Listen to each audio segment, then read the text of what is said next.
2017 সাল কেঁপে উঠেছিল বিশ্ব ফুটবল। সব হিসেব নিকেশ শিখেই তুলে উলট পালট হয়ে গিয়েছিল পুরনো সব রেকর্ড।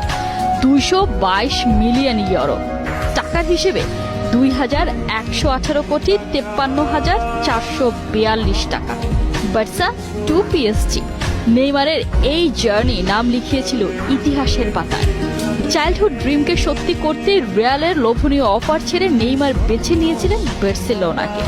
মেসি সুয়ারেজের সাথে যুক্ত হয়ে গড়ে তুলেছিলেন শক্তিশালী ট্রায়ো এমএসএন। ব্রাজিলিয়ান সুপারস্টারের সুযোগ ছিল এই ট্রায়োকে আরও অপ্রতিরোধ করার, অথচ কিনা ছাড়লেন ক্লাব। তাহলে কি ক্যারিয়ার নয়, বরং টাকার লোভ? নেইমারকে নিয়ে চারিদিকে শুরু হয়ে যায় এমন সমালোচনা। এই ঘটনার কেটে গেছে 7 বছর।